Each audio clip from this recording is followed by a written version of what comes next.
Hello, good morning, ladies and gentlemen. Welcome back to the channel. Today, we're going to be doing our Game Week 7 preview. But before we go into the preview, I am going to go into a Game Week 6 review first. So, ideally, when I have the time, what I want to be doing with this channel is doing just a normal video during the week of like a Game Week 6 review and then kind of like preliminary Game Week 7 plans. But because I've been so busy with my other work, I'm kind of just having to do the Game Week 6 review before the Game Week 7 preview on the live stream. But like I said, ideally, I want to get to the stage where I can get a video out, at least one video out during the week before the live stream, and then just do the deadline live stream fully focused on Game Week 7. Hello, Alan. How are we doing? Good to see you. Good morning. Good morning. Good morning. Good morning. Hope you're doing well, sir. Hope you're doing well. But yes, so going into the Game Week 6 review quickly, I'll not take too long on this because I wanna spend most of the time today speaking about Game Week 7 because I'm kind of like having a dilemma, as you can see by the title of the stream. But not even just that specific issue, like further into the future as well, because I'm trying to think like several game weeks in advance. But yes, so Game Week 6 was a pretty good week for me. It could have been better, but I can't really complain because yet again I was over the average point was 68 and I got 80, so I can't complain too much. So Onana got me a clean sheet against Burnley. He was kind of lucky to get it because Burnley hit the post and everything. It's kind of hard to recall everything because it was like a week ago, all these games now. But yes, kind of lucky to get the clean sheet, but he got it anyway. So no complaints from me. Onana clean sheet. It's kind of like a lot of Onana owners have felt like super negative about him. Because he hasn't been keeping like insane amounts of clean sheets. But if you really put it into context, like, so he kept the clean sheet against Wolves, and he kept the clean sheet against Burnley. Basically, like, so he's had 6 games here. So he's had Burnley, Brighton, Arsenal, Forest, Tottenham, Wolves. If we're being realistic, there's only 3 games there that he would have been expected to keep a clean sheet, and that was Burnley, Forest at home, and Wolves at home. And he kept a clean sheet in 2 of those expected 3 games. So he actually hasn't been as bad. Like, I know obviously he was lucky, especially in that Wolves game, to get the clean sheet. But my point is he hasn't been as bad as what people think. So I'm happy enough with him for now. So yeah, Onana clean sheet. And then Matty Cash, he also got a clean sheet against Chelsea. I put him in the team last week ahead of Udogie because Udogie had Arsenal, and I knew that was going to be a high-scoring game. So I put Cash in ahead of him because I didn't fully expect him to get a clean sheet at Stamford Bridge, but it just felt like with the way Chelsea's luck is going right now in terms of not taking their chances, like they're creating chances, but they're just not taking them. So it felt like he was worth a punt. So Cash got me a clean sheet, happy days, and his fixtures are about to turn really, really good now. So he now has Brighton today at 3:00. Or sorry, not 3:00 there. The early kickoff there, 12:30. So he has Brighton at home, and then after that he has Wolves, West Ham, Luton, Forest, Fulham, Spurs, Bournemouth. So pretty much right up until game week 14. He's only got 2 really difficult fixtures, which are West Ham and, well, Brighton, West Ham, and Spurs, so 3 if you're counting today as well. So yeah, happy enough with Matty Cash in there. I've had him for a long time. I'm glad I was able to get him in. I think I bought him in for 4.5 million, if I recall correctly. I can't remember. I think it was 4.5 I got him for. So I got in nice and early on him. Botman, clean sheet and a goal scored. Pretty sure, I'm not sure if I am correct in saying this, but I'm pretty sure that might have been his first goal for Newcastle, so I got him in at the perfect time. Hello, Jack, by the way, how you doing? Good morning, sir, good morning. But yes, so Botman got me a goal and a clean sheet. This is obviously, in hindsight, it would have been nice to bring in a lot of Newcastle assets for that specific fixture because Sheffield defensively look horrible. Offensively, they kind of look horrible as well, to be fair. They just look horrible all rounds. But yeah, can't complain too much. Botman goal and a clean sheet. So, and again, he's another one who, he has a knock at the moment. He's like, I think he'll play today. It says he got a knee injury, but I believe Eddie Howe said in his press conference that he trained. so I'm expecting him to start today against Burnley. And yeah, he's one of those players that you can hold for a while now. So he's got Burnley, West Ham, Palace, Wolves, Arsenal in between that, but then Bournemouth. So pretty much right up until like game week 12, maybe even 13 if Chelsea are still shit at that stage, you can hold him. Even beyond that, like he's got that Chelsea United fixture, you can maybe bench him for those two, and then he's back in for Everton, and then out for Spurs on the bench again, Fulham, Luton. So like pretty much right up until game week 19, you could keep him in the team until they play Liverpool City back to back. So yeah, he's a good long-term hold, basically, is what my point is. And then Estupiñán, he got an assist against Bournemouth. I was hoping he was going to keep a clean sheet, but he didn't. Brighton seemed to be terrible at keeping clean sheets this season, but just they're so offensively good, especially Estupiñán. He hasn't kept a single clean sheet this season, I don't think. I'm just going to double check that. Yeah, not a single clean sheet at all this season, but yet he's still one of the higher scoring defenders. So, yeah, he's definitely he's a long-term hold for me as well. I kept him in my team for the last while because I had other defenders I could rotate him out for. So he's kind of just been he was playing for me last week, but I'm gonna bench him. I'm gonna bench him this week, and then also for Liverpool and Villa. So yeah, pretty happy with Estupiñán. I'm going to bench him for the next 3 game weeks, and then after that, he has that run of Fulham, Everton, Sheffield, Forest, Chelsea, Brentford, Burnley. So he's a good long-term hold as long as you have like cover for him for the next 3 game weeks, as long as you can like bring someone else in. So, yeah, he's going to be sitting on my bench for the next 3. Moving into midfield then, so we had Bukayo Saka versus Spurs. Again, I predicted this was going to be a high-scoring game, which it was. Goal and an assist, and all 3 bonus points for Saka. So, yeah, pretty happy with that, to be honest. Not really much else I can add to that. And then Salah, so glad I have him in from the start. So I know like a lot of people are now wildcarding early to try and get him in. I'm going to speak more on that later. I'm not going to go into too much detail with that. But yeah, Salah is like I said before the season, he's inevitable. Even if he seems like he's in bad form, he always returns. So even the first 3 games, a lot of Salah owners were like, do I want them in my team? Because like he's got 3 assists in 3 games. It's like, sure, for a 12.5 million player, you kind of want more than that. But then he goes and, the first 3 games it was an assist, a goal, and an assist, but obviously he missed the penalty, so he lost points against Bournemouth. But yeah, and my point is he consistently returns. So I know a lot of people were like, he's 12.5 million, you expect more than just like 5 points each game or whatever. But he's consistent, so that's why I like to have him in my team, because it's hard to get that in FPL. So yeah, it's kind of worked in my favor that I have him in my team now, because I don't necessarily have to wild card now, whereas a lot of people are having the wild card early because a large percentage of players, especially the sweats, I guess you could say, went for that like Bruno Fernandes, Saka, Martinelli, Rashford kind of Arsenal United double up template with like Matoma thrown in or Mbeumo or whatever. So now they're being forced to wild card to get the likes of Salah in. So I'm in a nice position to potentially hold on for the wild card a little longer. And again, I'll speak about that further. Let me just check quickly before I move on to Rashford. So I put Trippier as vice captain because of that Burnley fixture.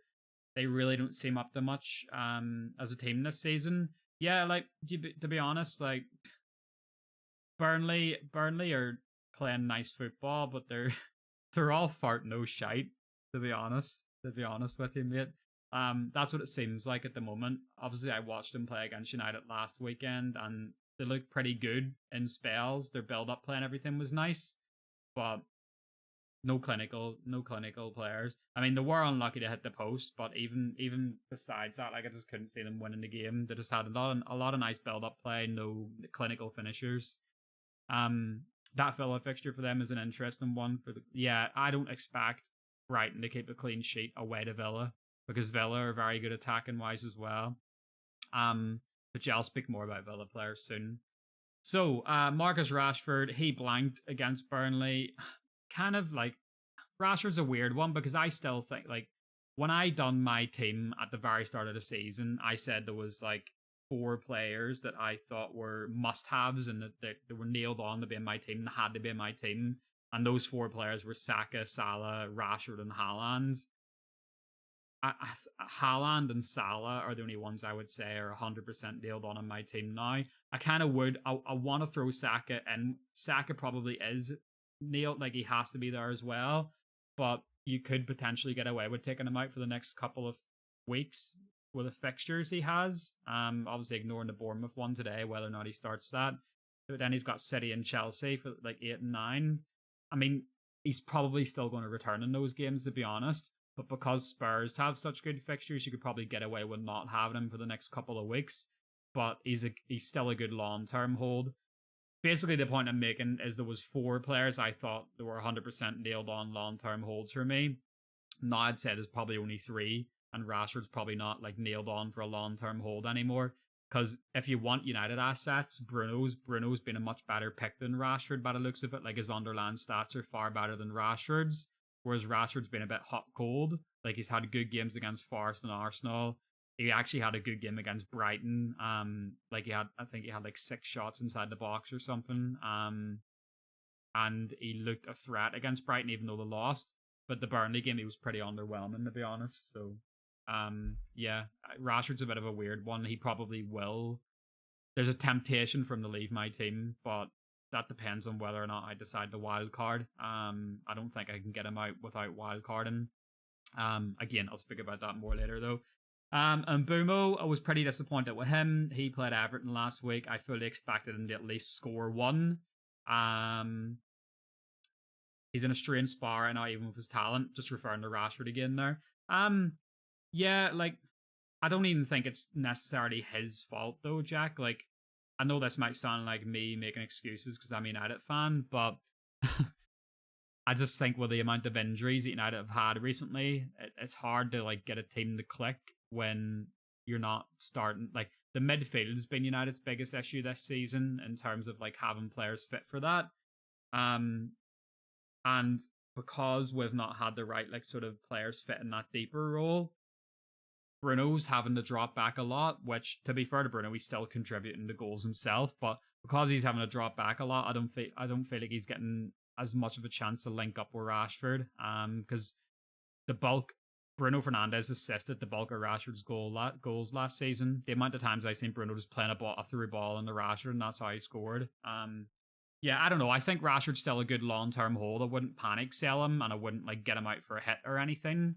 But there is probably better options than him at the moment if you can get him out. But he's not like a necessity. It's not like a lot of people are like panicking right now, thinking like, oh, like Son's scoring all these goals and like Rashford is like shit basically. But if you put it in this perspective, I know so Son is the highest scoring. I'm pretty sure he's the highest scoring midfielder in FPL right now. Let me just double check that because I don't want to give false information here. 1 second. So let me like 10. I'm gonna take Rashford out here. So okay, so it's Saka and Son are joint top highest. So I was correct in one way. So Saka and Son both have 44. So pretty much what I'm saying is like everyone's like, oh, Rashford's terrible and Son's amazing. Like that's the agenda right now, I guess.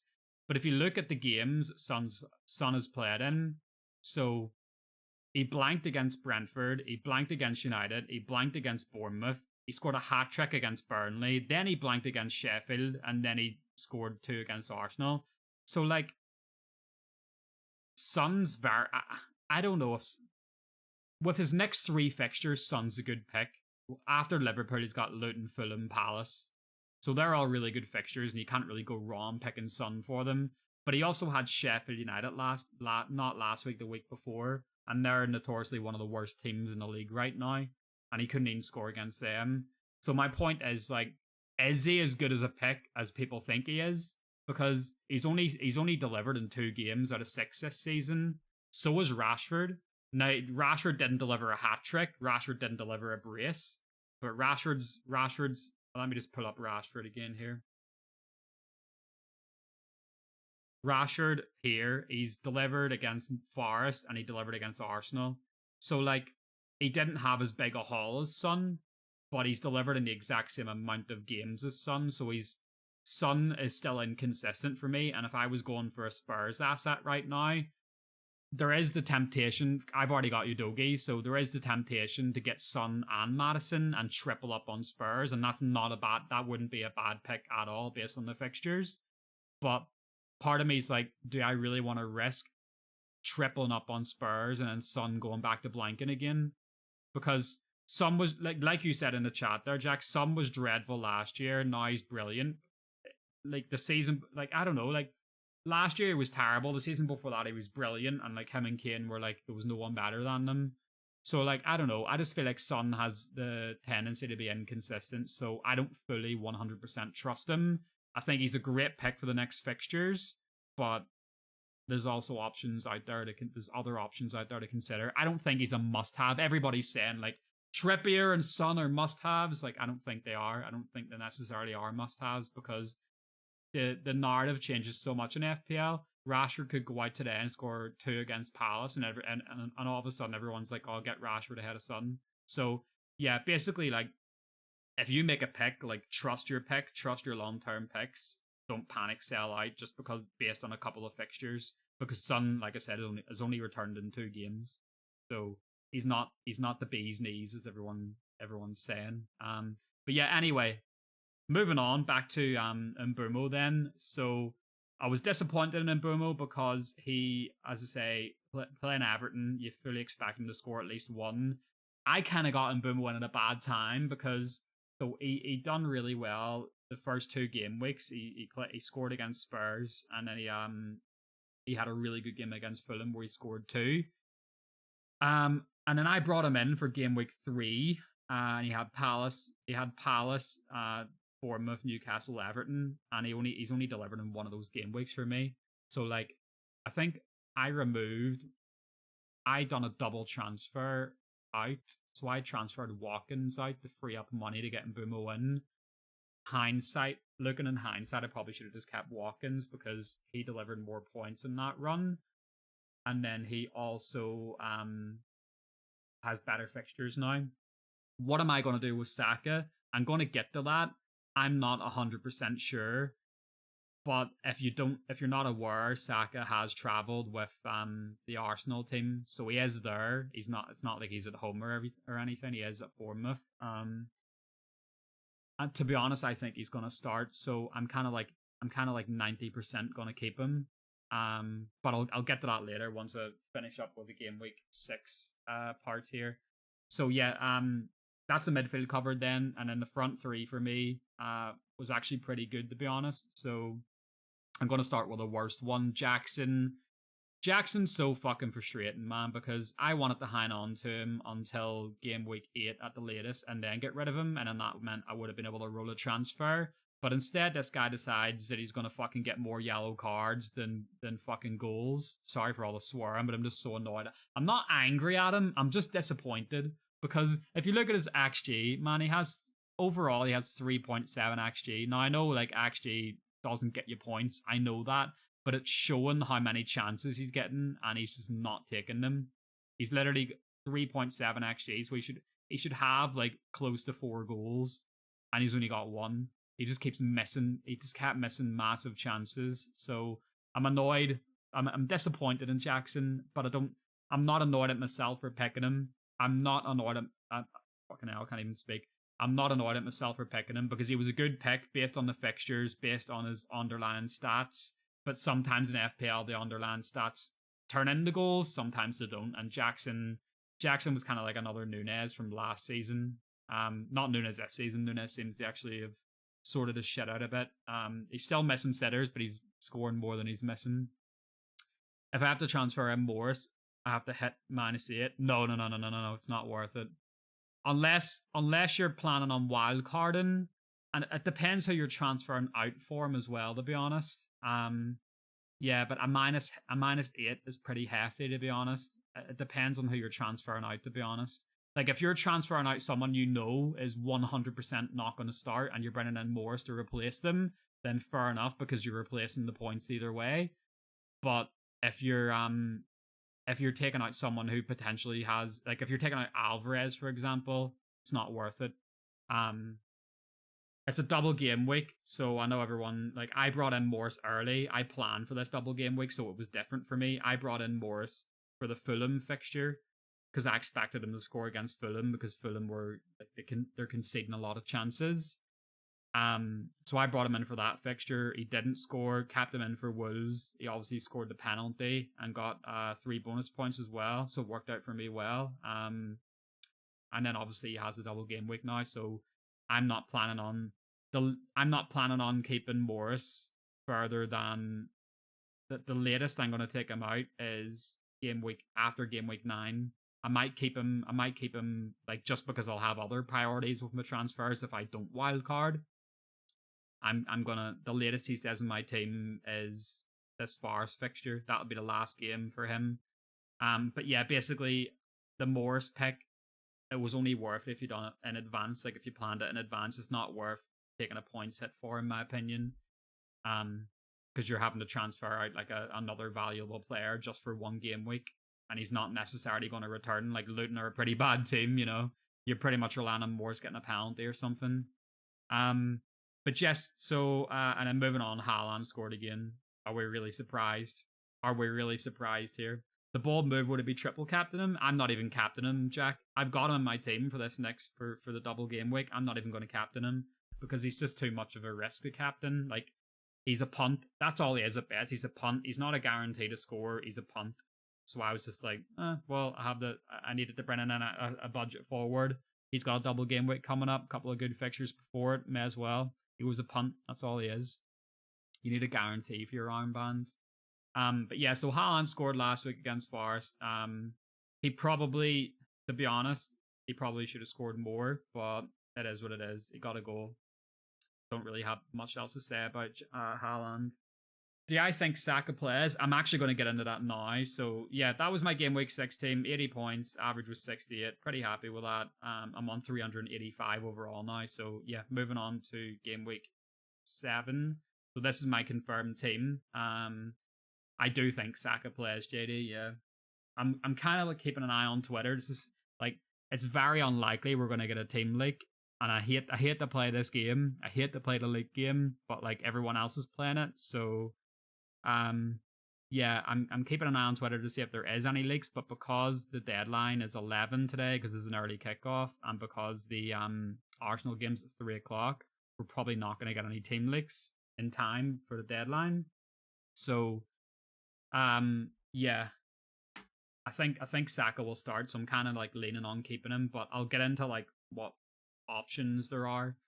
So that's an option that I thought of as well. Just like Trim said in chat, thoughts on selling Saka to Bowen so that I can free funds to buy Son next game week and captain him. The thing about, so this is, I thought about doing the exact same thing, Trim, okay? But the thing about Bowen is, all right, Bowen's a really good pick for this week because Sheffield are horrible. So if you look at Bowen's, the thing about Bowen though is his next few fixtures after that. So like, you bring him in, right? He does really well this week, but then you're stuck with him for Newcastle at home, Villa away. Then he does have Everton at home, but then he has Brentford away, which is a tough game. So like, is maybe long term his fixtures are good, but like the next 2 game weeks after the Sheffield game, he's kind of just there, and he's like, I know he's in good form, but I wouldn't really want to play him against Newcastle and Villa. So unless you have like a bench player you could bring in and rotate him with, I'm not necessarily sure it's worth bringing Bowen in. But like, I would probably pick Diaby over him. I would probably pick him over him instead, because if you've seen Villa's fixtures. So Villa's fixtures, will pull them up here. If you bring Diaby in, he's going to have Brighton today, Wolves away, West Ham at home, Luton at home, Forest away, Fulham at home. So you pretty much like got really good fixtures right up to game week 12. And then that frees up more money as well. Obviously, this is assuming you don't have Diaby already, but I just feel like he's a better pick. I would probably pick him over Bowen. But it depends what your approach is, to be honest, because I'm kind of thinking fixtures over form, but Bowen's in better form. So if you want form over fixtures, then the choice is completely yours. me personally, I'm kind of like trying to focus more on fixtures at the moment because there's so many good picks. What about Odegaard instead of Saka? If you're edging towards thinking he's, because it's 50-50 at the moment whether he starts or not. He's there. He's in Bournemouth. He's with the team, but it's 50-50 whether he starts or not. Me personally, I don't think Arteta would have brought him if he's not planning on starting him. I don't think he's going to play 90 minutes. Saka's definitely not playing 90 minutes, JD. Nah. If he's carrying a knock, he's not going to play 90 minutes. What Arteta will be hoping for is Arsenal take an early lead. I think he'll start Saka. I think he wants Arsenal to get a 2-3-0 lead coming into the second half and then sub him off 60 or 70 minutes in. I think that's what he wants to do. Whether or not it pans out that way, I don't know. But I just don't think that Saka even travels with a team unless he's going to start. I can't see Saka coming to just sit on the bench. I can't see it. But I've already made my... So let me just cover this first. So I've already made my transfer for this week. So when Jackson got his yellow card and got suspended, I just moved. I don't usually like doing early transfers, but I knew that he was going to drop in price. So he was worth 7 million when I transferred him out. I knew he was about to drop to 6.9. So I just got him out right away and then brought Alvarez in because Alvarez was 7 million. So I had no money in the bank. So I knew that if I wanted to bring Alvarez in, I had to like move early. So I got rid of Jackson and brought Alvarez in for this Wolves fixture. And I'm kind of contradicting myself here because I was talking about like picking fixtures over form. City's fixtures are about to go pretty bad after this Wolves game. They've got Arsenal, Brighton, United, 3 straight, which are pretty hard fixtures. But with the form that City are in right now and Alvarez, he's probably going to return in all those fixtures because Arsenal are horrible at keeping clean sheets at the Emirates. Brighton can't keep a clean sheet to save their lives. And then City, I hate to say it as a United fan, but City kind of just have our number at the moment. I support United. I support United, so I'm kind of worried about game week 10, as you can imagine. But yes, let me see if I missed anything in the chat here. Okay, no, I've answered that. Saka just seems too decent to really want to sell long term. Well, that's the thing. He's returned in every game, Jack. I'm pretty sure. He's returned in every game but one. The only game he hasn't returned in is the Palace game.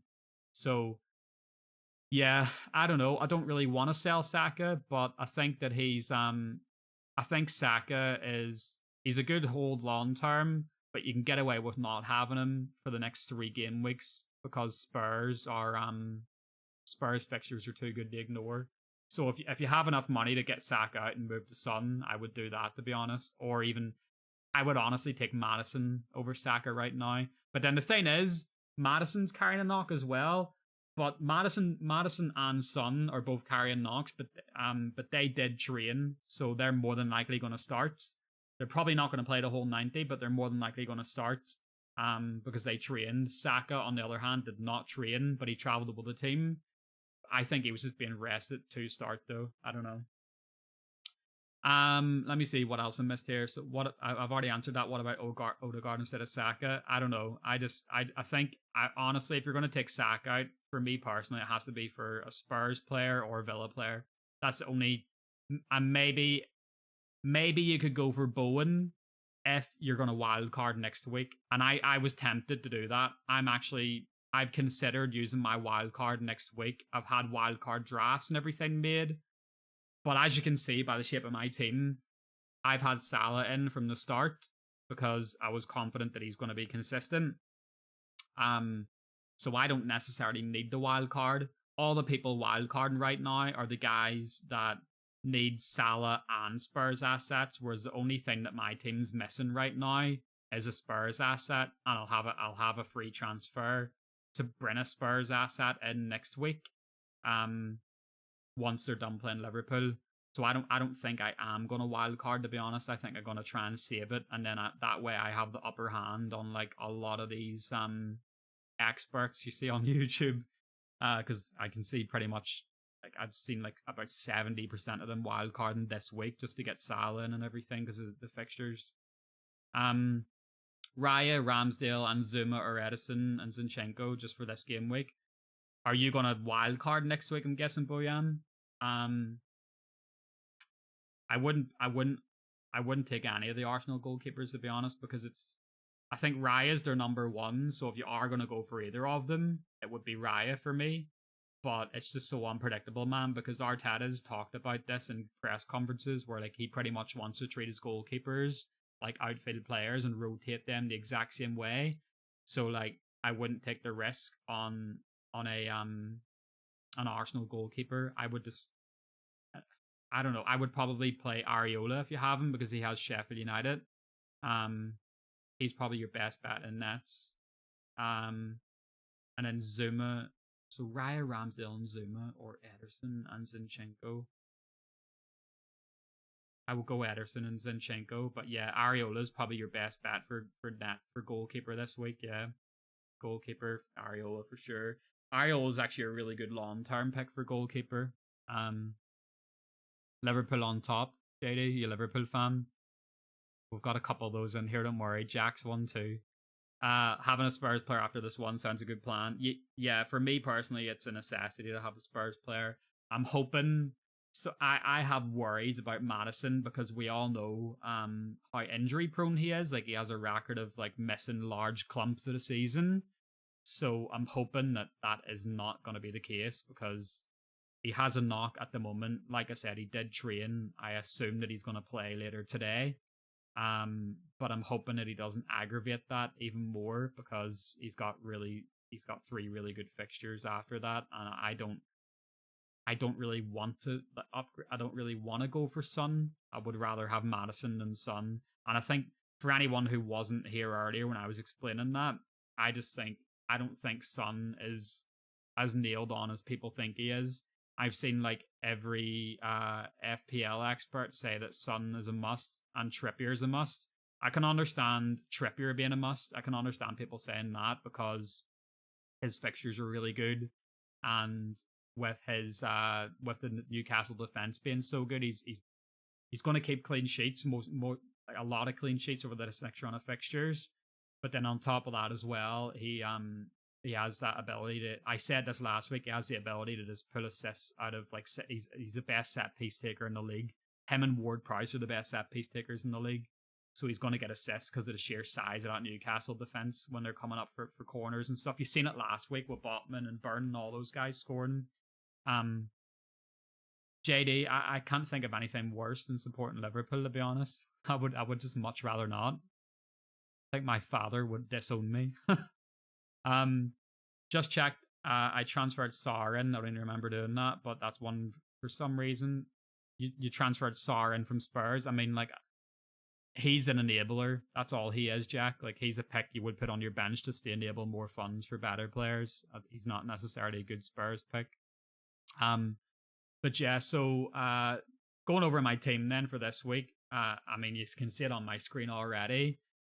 But so I've got Onana in goal. I'm hoping for another clean sheet for him. So he's got Crystal Palace at home. United's record at home is relatively good, apart from obviously that Brighton disaster the other week. But yeah, I'm hoping for a solid performance today out of Onana. Another clean sheet, hopefully. But yeah, pretty confident about that. And then I've went for Kabore, Botman, and Cash. So I mean, if it was any other week, I would be starting Estupinian over Kabore, but I'm starting Kabore just for the fact that he's got a double game week and he plays like a wing back role for Luton. So he got an assist last weekend, but it wasn't like a normal assist. He won the penalty for Luton, which was pretty controversial, to be honest. He put the cross in, head off the Wolves player's foot, deflected up and hit his hand, and the penalty was given. The penalty never should have been given by the law, like the law of football, the fucking rules. But it was, and he got the assist for it. So I mean, he's going to be in a lot of attacking positions. I don't think he's going to do much against Everton. I'm more banking on him doing something against Burnley at home. Double game week for Luton means double the negative points. It wouldn't surprise me, Paz. How you doing, by the way? Good morning. Good to see you. But yeah, Kabore is just a bit of a punt. I had him on the bench already. Like, I didn't bring him in specifically for this double game week. I had him there already. This is like a enabler to bring more expensive defenders in because he's only 4 mil. But I mean, he's got Everton and Burnley. Everton have been a bit inconsistent, and then obviously Burnley have been, like I said about Burnley, they're kind of just all fart no shit at the moment. They have a lot of build-up play, can't score. I don't think Luton are going to keep clean sheets in either of those games. I'm not banking on Kabore keeping me a clean sheet in both. I'm just banking on him, or not even banking, just hoping that he can get an assist or something, or get involved in a goal, something like that. Because yeah, it's two relatively. Luton aren't going to get much good fixture. Like every fixture for Luton this season is difficult because they're such a shit team. Let's be fucking honest. Like, they're going down. I can see them being worse than that Derby team that finished on like 11 or 12 points or whatever it was, and when they get relegated. But yeah, I just think with the fixtures, Everton and Burnley haven't been amazing either. So yeah, it's worth a punt in my opinion, because Estupiñán's not going to keep a clean sheet either against Villa. Brighton just can't keep a clean sheet to save their lives. I'm wonderful. Thank you very much for acting. I can't see the other part of that message because there's a fucking reaction thing on the chat. I miss meeting you, Lucas. Okay, right. That statement is hilarious as we look at your team with 2 Luton players in it. Yeah, but look, so Kabore, as I say, he was already in my team just because I needed a cheap defender to sit on my bench. So he wasn't like planned for this double game week. Morris, on the other hand, was planned for this double game week. So I like I said earlier, I brought him in for the Fulham fixture because I thought he would score against Fulham, because Fulham have been conceding a lot of chances this season. He didn't do anything in that game. And then obviously against Wolves, he hit the crossbar, which he was really unlucky with, and then he scored a penalty, and then got all 3 bonus points. So that worked perfectly for me there. And then he's got the double game week. And like I said earlier, the latest I will hold him till is game week 9. After game week 9, he's gone because he's got Villa, Liverpool, United back to back to back. So I don't even want to keep him past the double game week, to be honest, but I might have to because my priority next weekend will be bringing a Spurs midfielder in. But yes, I've got 2 Luton players in the team, but it was not bad. It wasn't like fully planned. The only player I planned to bring for the double game week was Morris, and I mean, he's already got me 9 points last week, so it kind of worked out anyway. But yes, going back to the defense, I'll read a bit of chat first. Luton to win 10-0 this weekend. I think Paz. I don't think Paz would survive past this weekend if that happens. Will you play Warzone with me? We don't do that here. We don't do that here. Surely you fancy Garnacho to get more points than Morris. Garnacho's not starting, so Garnacho is just a bench warmer for me right now. He was a cheap player. He only cost me 4.5 mil or 5 mil at the time or something. It was 5 mil, yeah. And he's dropped in price since then. So he was a bad pick for me to start off the season, but I needed someone cheap, and for some reason I went for him. Should have went for someone else. But it is what it is. But yeah, I don't fancy Garnacho to score more points than Morris because Garnacho is not going to start. Isn't he like one of the 4 players you have fit? All of the United injuries, or the majority of United injuries, are in midfield and defense. For the front 3, we've got good cover for the front 3. For the front 3, it's going to be Højlund. You've got either Højlund or Martial that can play up front. For the left wing, you've got Rashford. Obviously, Garnacho will be then back up to Rashford because Garnacho is not going to start ahead of Rashford. And then Ten Hag doesn't like Garnacho playing on the right wing. So the right wing will either be Pellistri, Mount. It won't be Anthony this weekend. I know Anthony's back in the squad now, but it won't be Anthony this weekend because I think his first training session is today. Like the early training session. So I don't think it'll be Anthony. But yeah, it'll be Pellistri, Mount, or Bruno on the right. So, and Garnacho's not going to start on the right. So yeah, basically, long story short, Garnacho's not going to start. he'll be on the bench, and then that's the thing. He could score off the bench, but I'd rather have Morris in the team because I know he's going to start both games, and they're both they're the easiest fixtures Luton are going to get this season. If we're being honest, that isn't me like bashing on Everton and Burnley or anything. There's just much better teams than Everton and Burnley. They're going to play much harder teams than those two. So if they can't get a single point out of those fixtures, like they're basically just confirming what we all know anyway is going to happen, that they're going to get relegated with a very low amount of points. But yes, so going back to the defense then, we've already covered Kabore. I've got Botman in the team, so he's carrying a knock right now, 75% chance of playing. Eddie Howe confirmed that he was carrying a knock in his knee, but he trained, and I fully expect him to start because I just can't see them starting Lascelles over him. There is the chance that he doesn't start, but then if he doesn't, then I've got a Stupinian to come in, so I'm not like too worried about that. But I do think Botman will start, so I've got him in there anyway against Burnley. And then I've got Matty Cash against Brighton.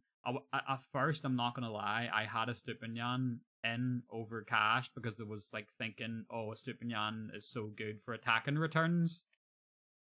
So I was going to put a Stupinian in over Cash, but Villa at home are pretty good.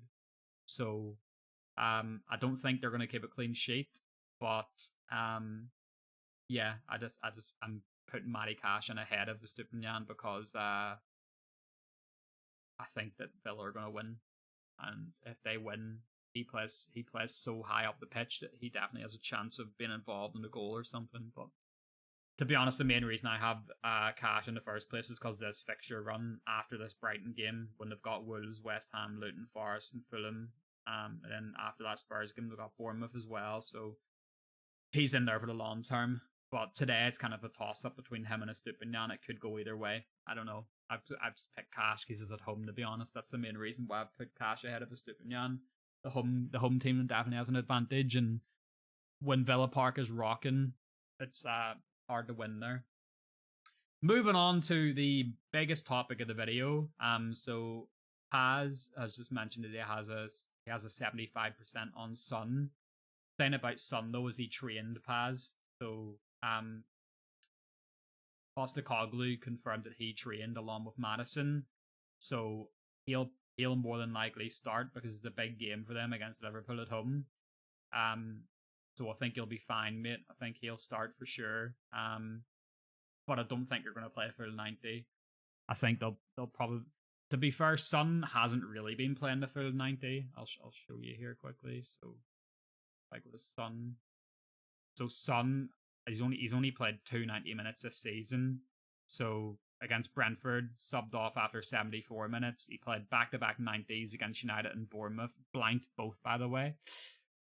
And then he's played 71 against Burnley, 79 against Sheffield, and 78 against Arsenal. So he's definitely not going to play 90 today when he's carrying a knock.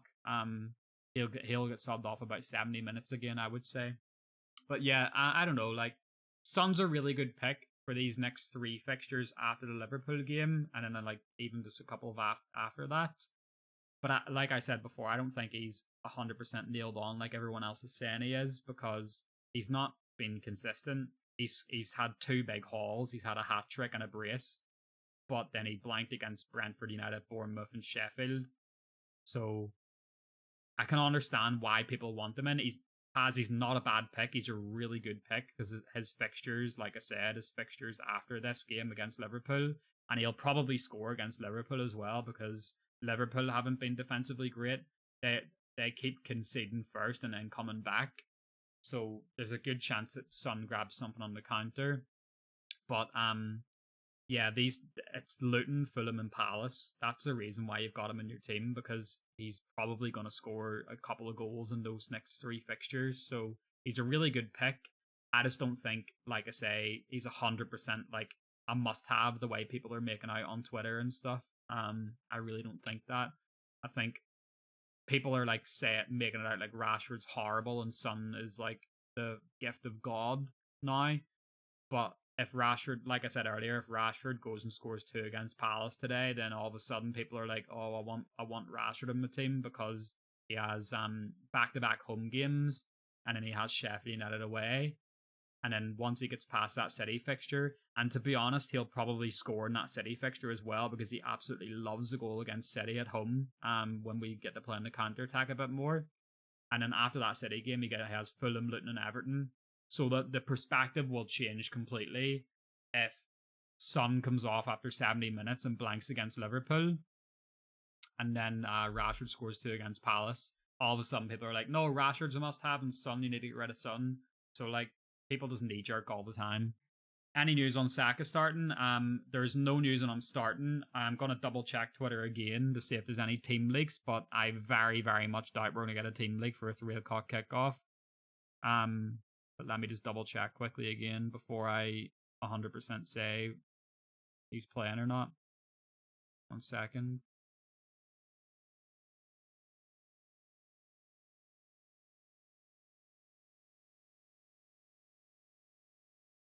Well, I mean, if you weren't aware, Evan, he did travel with the team. He arrived in Bournemouth last night, along with Rice and Saliba. They were all there. And in my opinion, he would not travel to the game if he wasn't going to start it, because he has this whole like consecutive games started record or whatever going. So I think that he's going to start. Alvarez or Højlund. I already have Haaland and Watkins. I'm not going to lie. I might be a bit biased here because I'm a United fan, mate. But it depends on what you're basing it on. If you're basing it on form, it's Alvarez. If you're basing it on fixtures, it's Højlund. But Højlund's a bit unproven. That's the thing. If it was me, I would go for Højlund. Just because you've already got Haaland, so you've already got, like, you're going to get returns for the City games. And then if you look at Alvarez's fixtures, he has Arsenal, Brighton, and United. So after this Wolves game, he has Arsenal, Brighton, and United. Whereas if you look at United's fixtures, Højlund's going to be starting. And he has back-to-back home games, Palace and Brentford. Then he has Sheffield. He does have City in between that, but then once that City game's done, he has Fulham, Luton, and Everton. So, based on fixtures alone, mate, I would go for Højlund. But either one of them is a good pick. So I can't make that decision for you. It's pretty much it's down to you. You have to pick whether you want good fixtures or whether you want to trust the player's form, and that's your perception, you know. Some people base their teams off fixtures. Some people base their team off form. It kind of has to be a mix of both, but neither is a bad pick, because even though those 3 fixtures are hard, like Arsenal, Brighton, United are hard fixtures. If you think about it in depth, Arsenal have a lot of injured players right now. Like, they're probably not going to have Rice and Partey for the game against City at the Emirates. And on top of that as well, Arsenal have an atrocious record of clean sheets at the Emirates. They never keep clean sheets at the Emirates for some reason. It's not the fortress they make it out to be. So Alvarez is probably going to get an assist or a goal or something against them, because it'll be a pretty high scoring game to attacking teams. Same for the Brighton game. City are going to be at home for that. Brighton are very attacking. They leave themselves open at the back. Alvarez probably gets a goal or an assist. And then for some reason, as a United fan, I can 100% admit that City have our number. We're not going to keep a clean sheet against City. We might win because we're at home, but Alvarez probably gets the goal. You know what I mean? So Alvarez is still a good pick either way, but based on the fixtures, you go with Højlund. Like I said, it's just form or fixtures you have to pick. But anyway, this got a bit creepy. Man knows who he's sitting next to in the bus. What? Oh, you're talking about Saka, right? I just look at Twitter, bro. I just get my information from Twitter.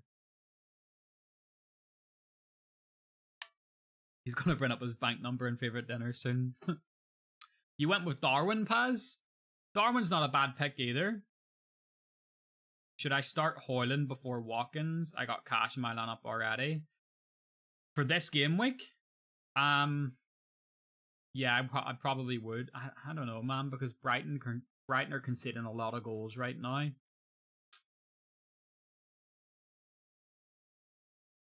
I don't know. That's a tough one. They both have home fixtures. I would probably go with Hoyland because Brighton are better than Palace. That's the only reason. But either again, it's another one of those situations where I've had Watkins since game week 1. He's done nothing. I had Watkins at game week 1 as well, Paz, and then I got rid of him for Jackson. I would have been better keeping Watkins. Watkins hasn't done anything. Watkins has done. He's only scored 1 goal, but he's assisted in every other game. Because Diaby plays up high with him, so he's assisted Diaby a couple times. Watkins has done pretty well, mate. So Watkins is a good pick, and then obviously his fixtures are about to turn as well, so he probably will start scoring. So I wouldn't worry about Watkins, Paz. He's returned in every game. I'm pretty sure it's every game. I'll double check that.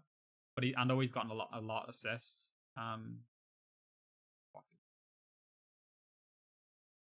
So yeah, the only game he didn't return in was Liverpool away, but he got an assist against Newcastle, Everton, Burnley, Palace, and then scored against Chelsea. Watkins is a great pick, mate. You're fine.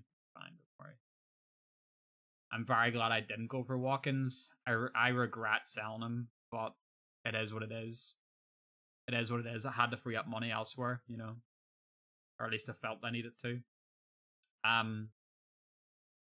But yes, I'm pretty sure I've covered. No, I haven't covered all my team. I didn't even get into the midfield. So yeah, we were talking about Saka. I don't see any new. Like, there's not going to be any leaks. I really doubt there's going to be any leaks for the Arsenal game because it's 3:00 kickoff. Arsenal. I very much doubt it. But I think Arteta's bullshitting a little bit, lads. I'm not gonna lie. Like, he plays things off in his press conferences. Like, about we need to like watch this scam, blah blah blah. He doesn't bring Saka to the game today if he's not starting. So the temptation for me though is either way. So I've decided I'm not gonna wild card. I was tempted to wild card next week. So like see out this game week and then wild card next week. And to be honest, I might change my mind again about that because I've changed my mind about 5 times. I was wild carding and I'm not, wild carding and I'm not. But I've decided I'm not going to because realistically I don't need to. I can just take 1 point set next week if I need to get like 2 players in if I want.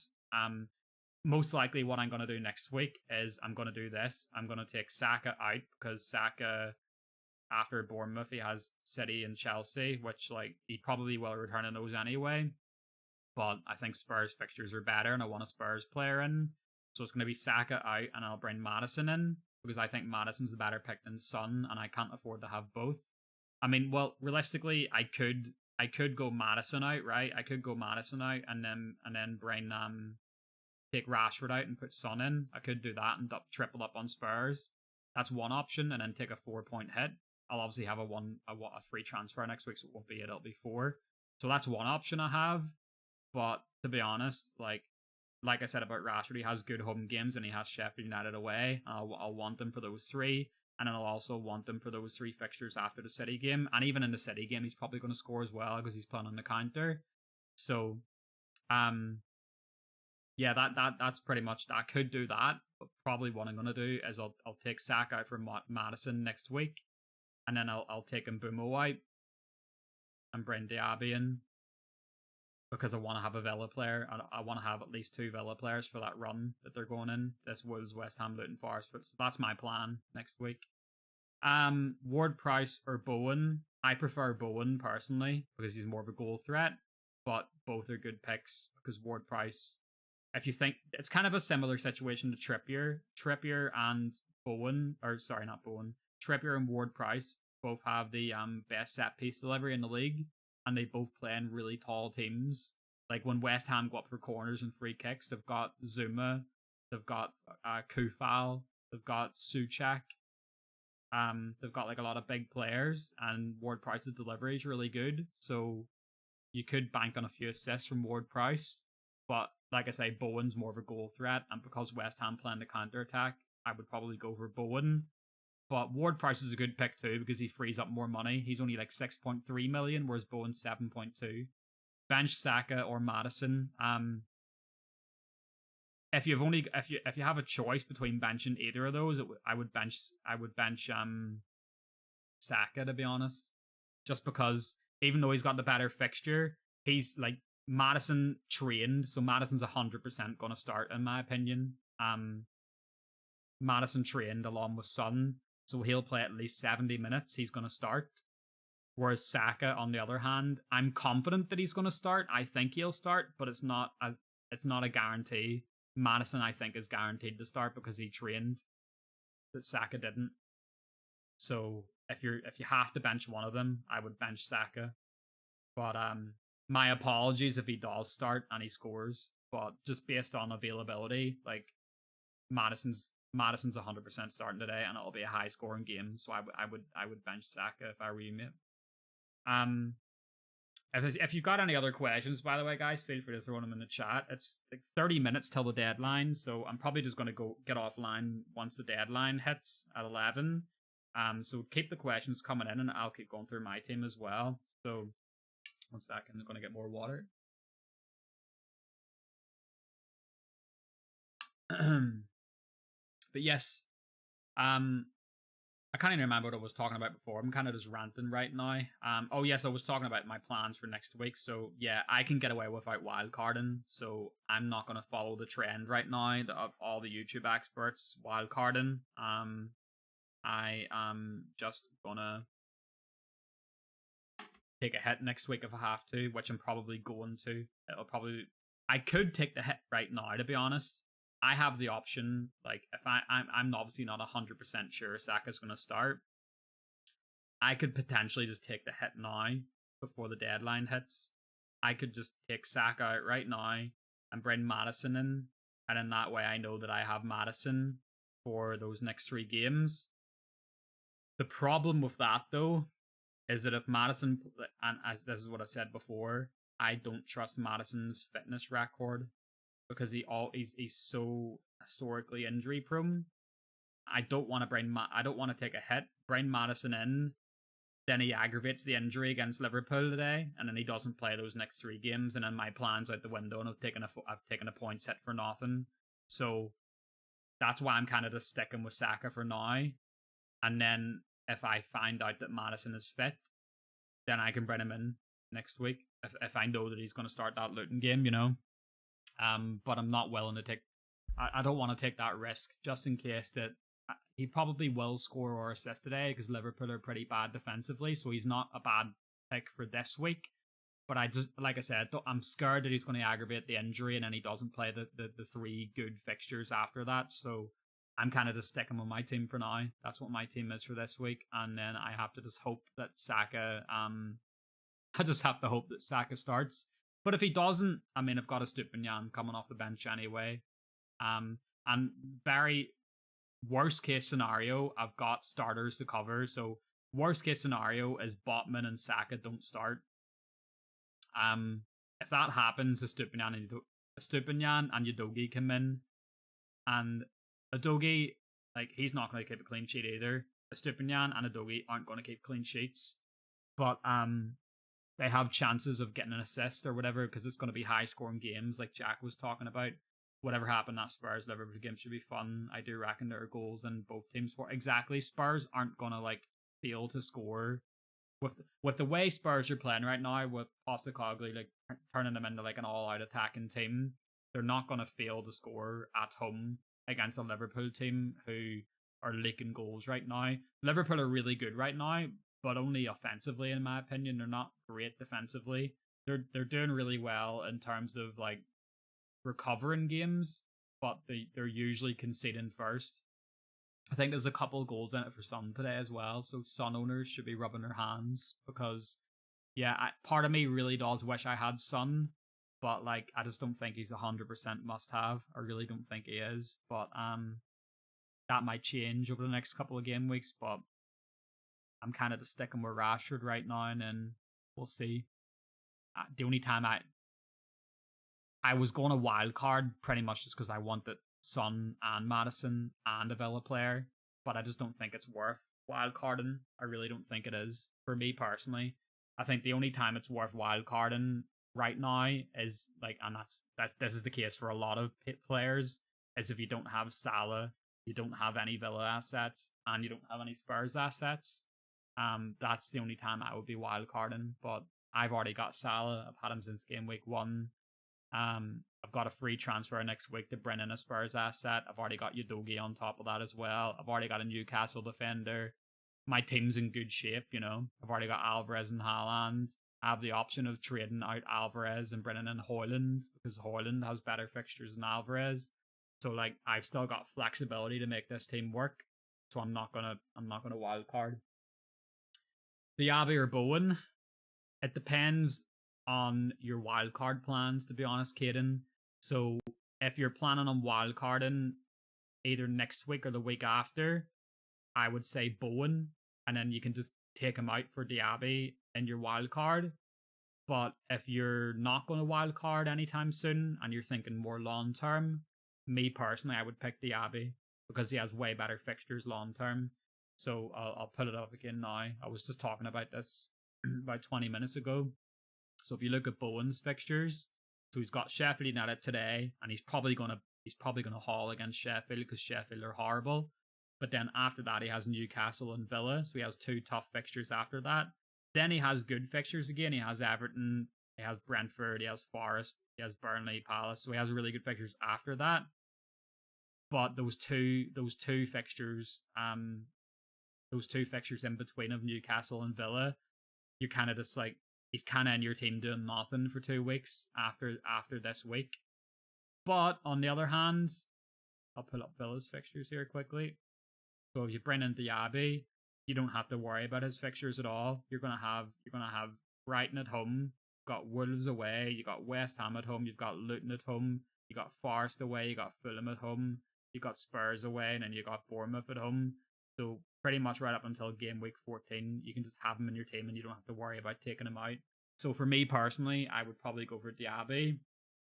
And the good thing is as well is you would have the flexibility. If you get to like game week 9 or 10, for example, maybe not 10, maybe 11 because Luton, you're going to keep him in for Luton at home.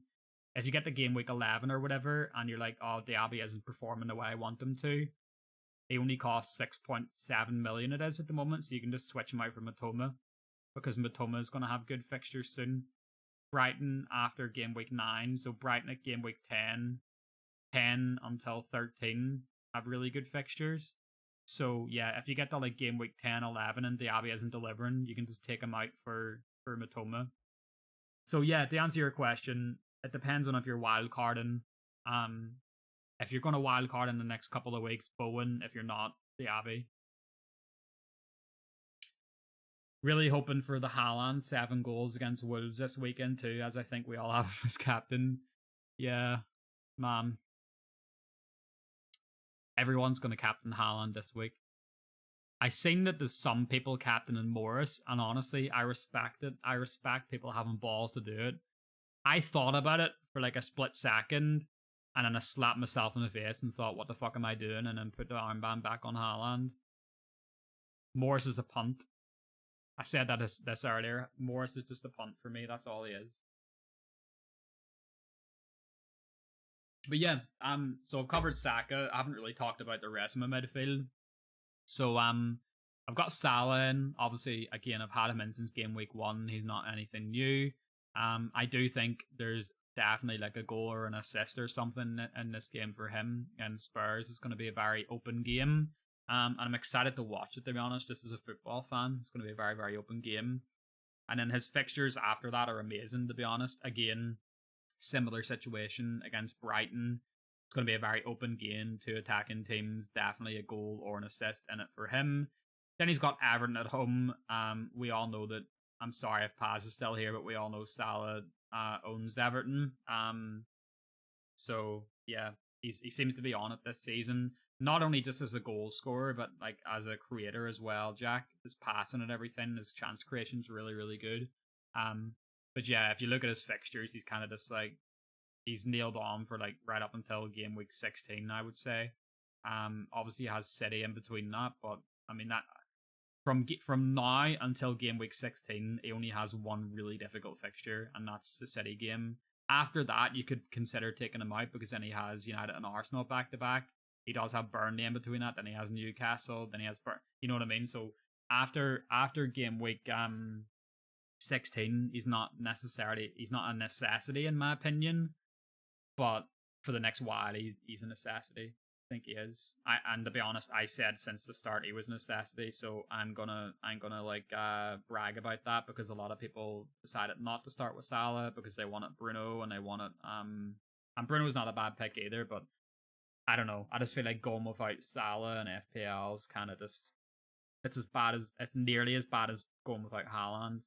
Salah's that good.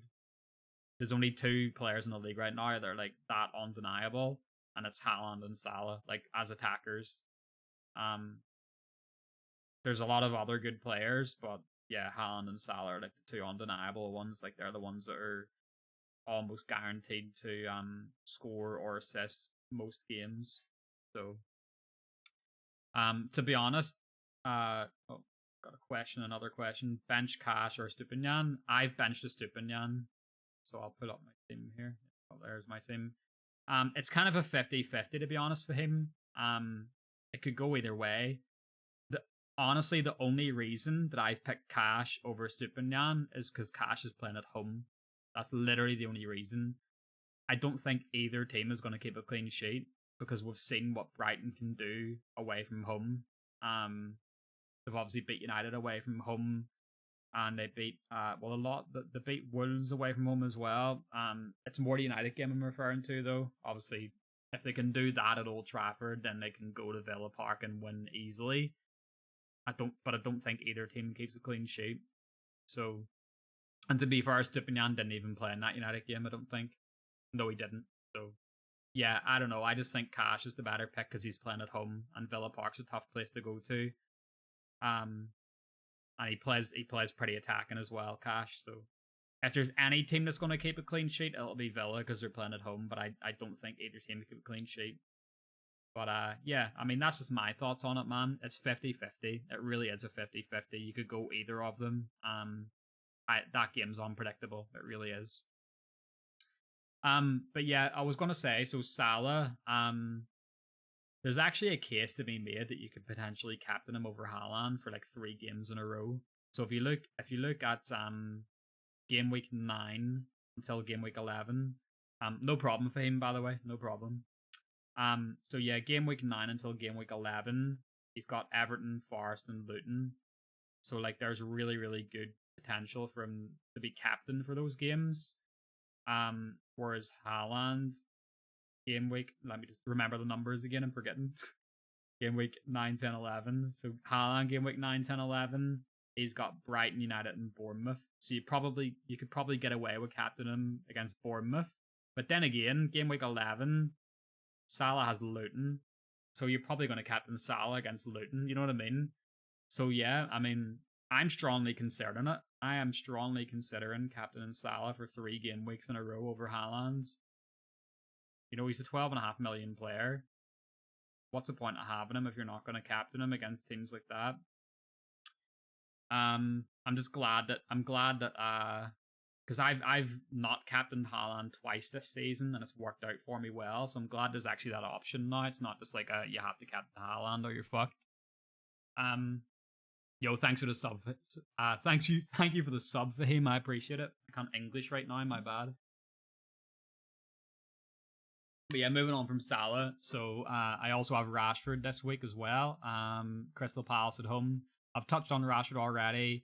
People are making it out like he's the worst player in the world right now. If he goes and scores 2 against Palace today, everybody's going to be wanting him in the team because he's got back-to-back home games, Palace and Brentford, and he's got Sheffield United away. He has a City game, and he loves to goal against City on the counter-attack. And he also has Fulham, Luton, and Everton after that. So the narrative changes very quickly in FPL. I've had Rashford since game week 1, and me personally, I don't want to go without a United asset over this game week.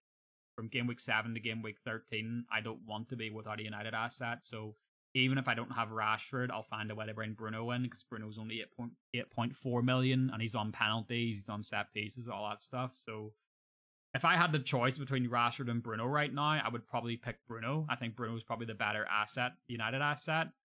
But I've got Rashford now, so I'm not gonna like make that change. It's not worth. It's not worth taking a point setter, wasting a transfer on. Bench Mbumo or Saka for Morris. I mean, I would start Morris if I were you 100%. It's worth a punt. If you've got Morris in your team, I would be starting him for a double game week, mate. 100%. I think it's worth it. I don't know if I would probably. The thing is, mate, we're not 100% sure if Saka's going to start. I think Mbumo is going to have a good game against Forest. I think he's overdue a good game because he's been pretty good this season, but he hasn't delivered the last couple of game weeks. So I think he's due a good game today. I would be low key tempted to bench Saka for Mbumo, mate. In all honesty, or sorry, bench Saka for Morris. I said Mbumo. Just because we're not 100% sure if he's going to start. I'm kind of just hoping he's going to start, but it's 50-50 right now, bro.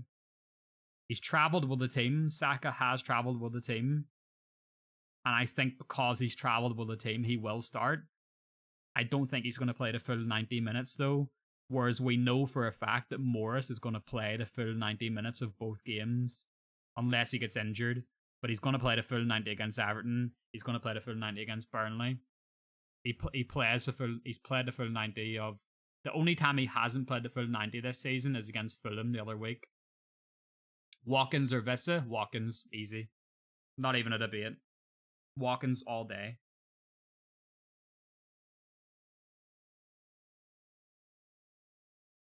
Watkins has been consistent this season. I was talking about Watkins earlier. There's some people, some owners that have been disappointed in him, but he's returned in every game week apart from the Liverpool game. And his fixtures are about to turn really, really good. Brighton don't keep clean sheets. They haven't kept a clean sheet all season.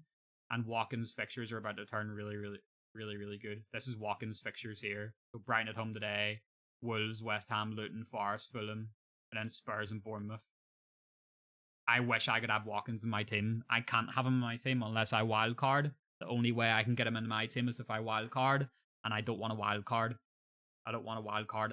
I'm probably going to save my wild card. So if you guys follow Ben Krellin on Twitter, he was talking about this. I'll find the tweet and put it up for you.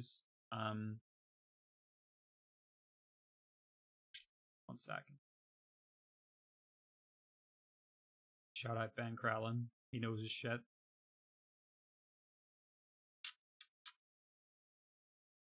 So this is going to look really confusing when I put it up on the screen, but bear with me. So as you can see, here's the up. So this is like basically the schedule for like going up to like game week 20, right? So City and Brentford have a game that needs to be like caught.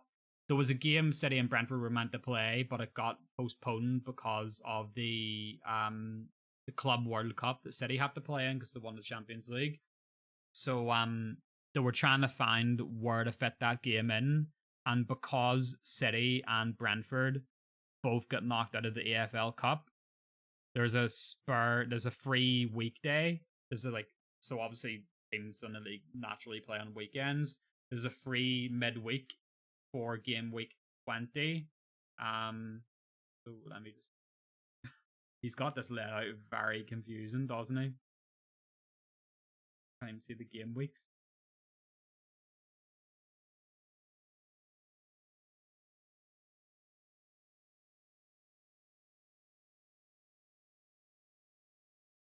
So here, it's here, this gap here. January, start of January here. So that is he's pretty much predicting that game. Yeah, it's a very difficult thing to understand when you're looking at it. But basically, long story short, Ben Krellin is saying that because Brentford and Man City both got knocked out of the cup, so that week there, as you can see, January 2nd, you can see, hopefully you can see my mouse on it here, January 2nd, January 6th, and January 9th.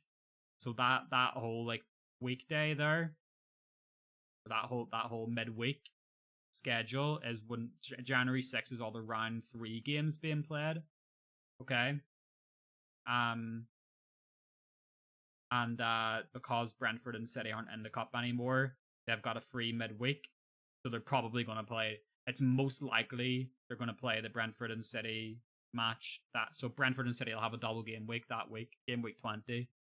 It's not 100% confirmed yet, but it makes sense for it to be there. It makes 100% sense. There is other weeks it could be placed, but they'll want to get it done as early as possible, and that's the first free midweek that they have. So it'll most likely be game week 20.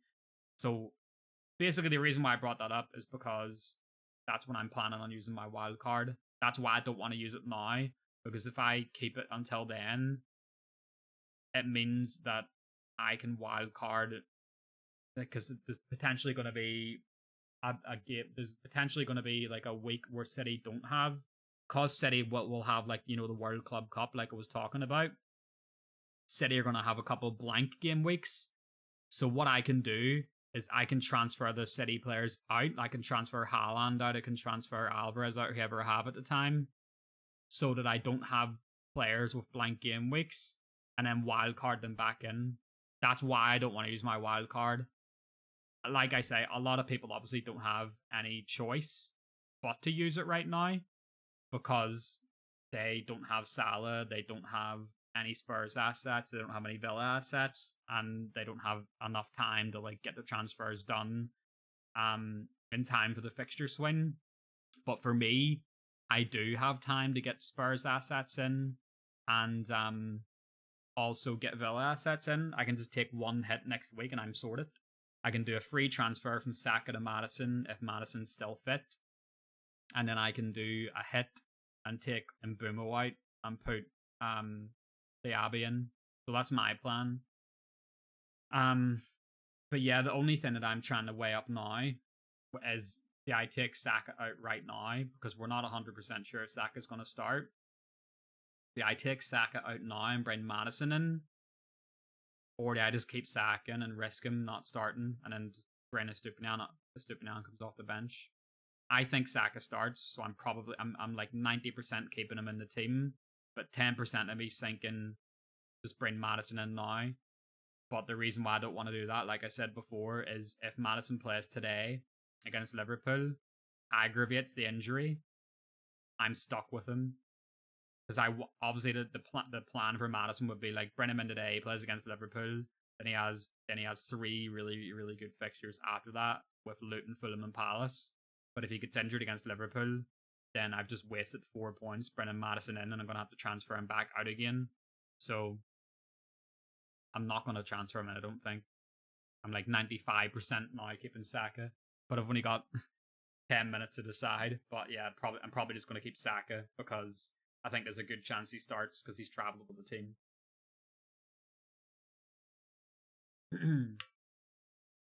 But yeah, as you can see, I'm really, really locked in this season with FPL. Like, I'm really doing my research. Obviously, there's a lot of great guys on Twitter and stuff that you should follow, like Ben Crellin, like I mentioned. He's really like in-depth research and stuff. Like that chart there, I would not have thought of that myself. So that's all credit to Ben Crellin. And then obviously that helped me kind of figure out when I want to use my wild card. Because I was like, if anyone's in the Discord last week, like earlier this week, I was saying like, I'm 95% using my wild card this week. That's what I was saying. Or not this week, sorry, next week. So I was actually about to dead end my team completely. I was going to take Saka out and bring Bowen in, and then wild card Bowen back out and bring in like Son, Maddison, Watkins, possibly Trippier. I wouldn't be able to fit all of them in, but those were the players I was considering. I was like 95% set on doing that. But then when I thought about it, I was like, it's not worth it, because my team's already in a good place. I'm like 1 or 2 transfers away from bringing in players that fit the fixture swing.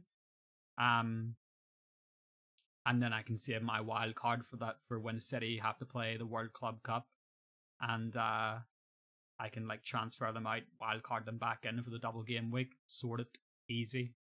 I'm pretty sure the deadline for you to use your first wild card, by the way, is like game week 21. So it works out perfectly if, assuming the game week 20 is the double game week, City and Brentford. Because if that's the case, then I'm going to wild card City players back in and Brentford players. I've been having a genuine amount of fun with it this year. I don't think I've ever taken FPL so seriously, but it's great. Yeah, there's healthy competition in the Discord. I never thought that I would be doing all this content on it though, helping you, because I was always so competitive to the point where like I just want to beat you, so I'm not giving away any of my secrets. Whereas now I'm sitting here like talking for like 2 hours before the deadline about what I'm doing with my team, what my plans are, when I'm going to wild card.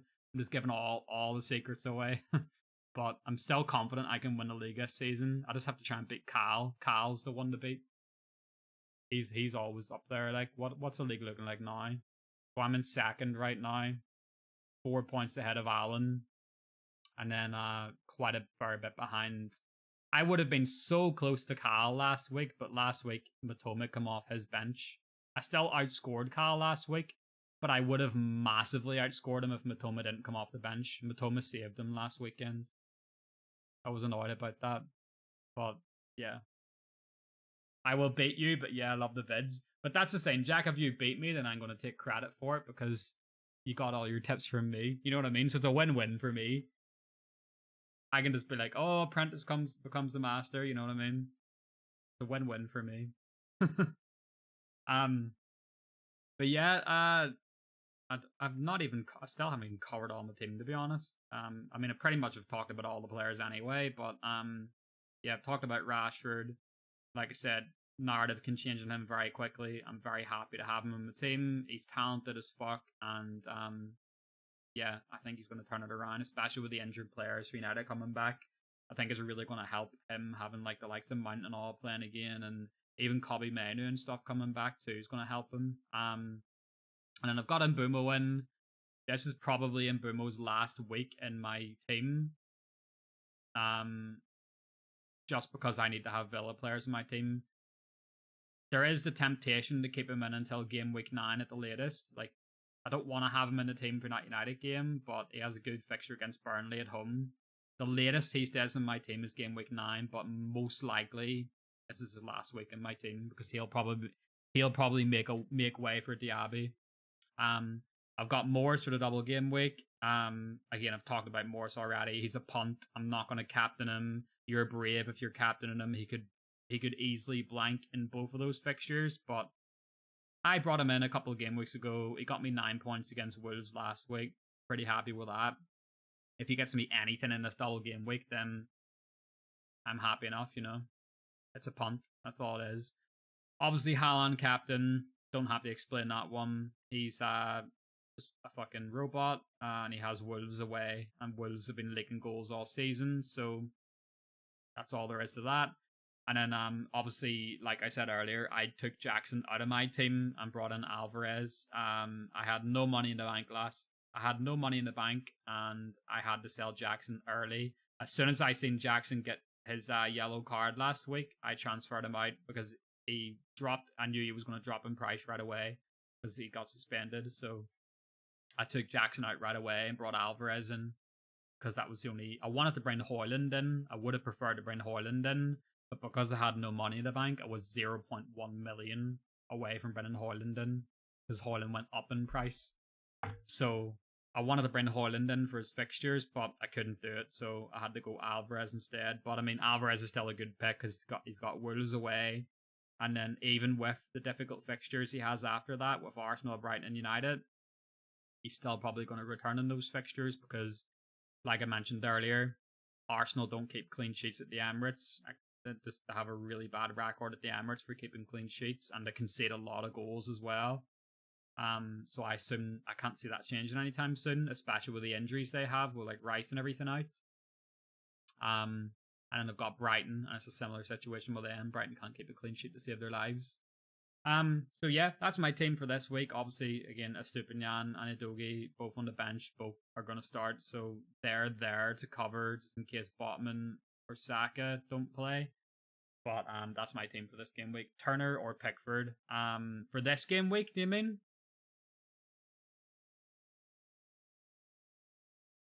or just in general?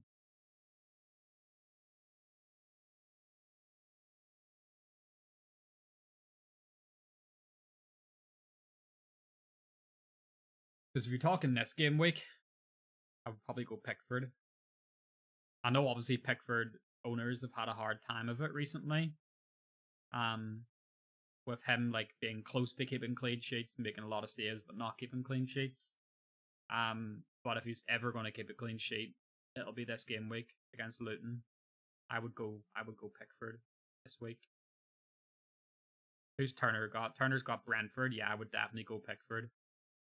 Because Brentford will score, I reckon. Yeah, the only team to keep a clean sheet against Brentford this season is Newcastle. And that was Newcastle away, so that's one of the toughest places to go in the league. Yeah, Brentford will definitely score against Forest. I mean, I may be surprised. I may be proved wrong, but yeah, I would go Pickford. Just for the last game week, I guess. Obviously, try and get Pickford out because he's a really. I can't understand why so many people pick Pickford. I know he was cheap, but like, God, Pickford's terrible. But if he's ever gonna get a clean sheet, it has to be this game week against Luton. There's no other time. You know what's gonna happen? I guarantee you this is gonna happen, right? See, because I'm sitting here slating Pickford. What's gonna happen, right? Luton are going to get a controversial penalty, right? VAR's not going to overturn it. Moore steps up to take it. Pickford saves. And then I get missed penalty points for Morse. And all the Pickford owners get points for Pickford save. Guarantee you that happens. Someone come back to this. Come back to this when this happens. When do Everton and Luton play? Today? 3 o'clock? Someone come back to this when it happens. Fucking guarantee you, lads. Someone clip it up. Luton get a controversial penalty. Moore steps up to take it. Pickford saves. 100% happening. It'll be my luck, won't it? And then all the Pickford owners will have points over me. You have Morris and Pickford. That would be a nightmare for you then, Fane. That would be a nightmare for you. I wouldn't know how to feel. Oh, Pickford said, oh, but Morris misses. I mean, it wouldn't really make that much of a difference for you, but for me, it would be a nightmare because I don't have Pickford. But I just know it's going to happen. I just know it's going to happen. I feel it in my bones. The deadline is about to hit, though. 2 minutes away. So if you guys have any other questions for the last couple of minutes, feel free to get them in because I will be just going offline once the deadline hits here. 11. I got shit to do. But I appreciate everyone tuning in and stuff. Thank you for all the questions so far and the subs and all the love. I appreciate it. Like I said at the start of the stream, I want to try and... So what I want to do with this channel is after a game week finishes completely, I want to do a normal video during the week of just a review of the game. Like, go into detail and do a full review of the game week. And then give my preliminary plans for the week ahead. And then do a live stream on deadline every week. Just do a deadline live stream. The problem with that though is I'm so busy with all my other work. Obviously, the guys in the Discord and stuff will know that I'm so busy with like other clients that I make content for. So it's hard to like get the time to actually make a video during the week. You know what I mean? But I'll try my best. But obviously, if I can't do that, then you'll always have the live stream. I'll make sure to always get the live stream at least. But yes, good luck everyone for this game week. That's my team confirmed for this game week. I've held on to Saka. That might come back to bite me. I'm just hoping that he starts. I am praying to the Lord above that Saka starts. But yes, for anyone new here, if you want to join the Discord, there's the link in the chat. That should be there, yep. So that's our Discord link. We have like a lot of people in there talking about football, talking about fantasy football, whatever you have. Just there's a lot of different like channels in there, game and all that stuff. But there's a whole like dedicated football channel. So if you want to join, there's a link. We just talk a lot of nonsense in there, to be honest, but it's fun. And yeah, thanks for tuning in, Jack. Great to see you, bro. Thank you everybody else for tuning in as well. And yeah, good luck this game week. I hope it beat you all, but yeah, good luck.